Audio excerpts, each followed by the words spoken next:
पाक जासूसी मामले में एनआईए की ताबड़तोड़ कार्रवाई लगातार जारी है। दरअसल 8 राज्यों में एनआईए ने छापेमारी की है। दिल्ली, महाराष्ट्र, हरियाणा, यूपी सहित 8 राज्यों में एनआईए की तरफ से छापेमारी की गई है। एनआईए की छापेमारी में कई अहम दस्तावेज भी बरामद हुए हैं। एनआईए को छापेमारी के दौरान कई अहम दस्तावेज मिले हैं। सीआरपीएफ जवान की गिरफ्तारी के बाद ताबड़तोड़ छापेमारी की गई है।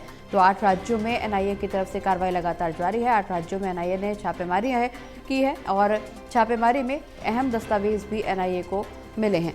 ललित जी हमारे साथ लगातार बने हुए हैं। ललित जी, एनआईए की तरफ से लगातार पाक की जासूसी के मामले में छापेमारी की जा रही है। 8 राज्यों में ताबड़तोड़ ये छापेमारी की गई।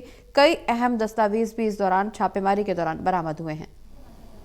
बिल्कुल आपने सही कहा कि ज्योति मल्होत्रा से शुरू हुआ ये जासूसी कांड का पूरा मामला जो है सीआरपीएफ जवान तक जा पहुंचा था और सीआरपीएफ जवान की गिरफ्तारी के बाद अब एनआईए और अलर्ट हो गया है।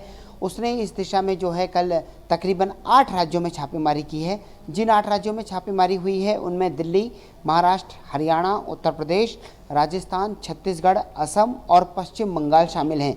और एनआईए की ओर से जो जानकारी मिली है, सूत्रों की ओर से जो जानकारी मिली है, उसमें ये पता चला है कि ये जो छापेमारी हुई इसमें कई तरह के महत्वपूर्ण इलेक्ट्रॉनिक गैजेट्स जो हैं एनआईए को हासिल हुए हैं और एनआईए जो है उन सभी गैजेट्स का अध्ययन कर रही है कि उसमें किस तरीके की चीज़ें हैं, किस तरीके से कनेक्शन इस्टेब्लिश किया गया, किस तरीके से जासूसी की गई, कौन कौन सी इन्फॉर्मेशन दी गई।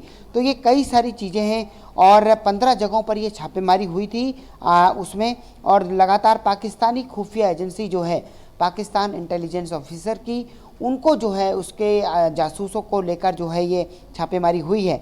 और लगातार हम देख रहे हैं कि ज्योति मल्होत्रा मामले से जो शुरू हुआ था एक तरह से जासूसी का पूरा मामला, उसमें अब एनआईए कहीं पर भी कोई कोर कसर नहीं छोड़ना चाहती है और लगातार छापेमारी हो रही है।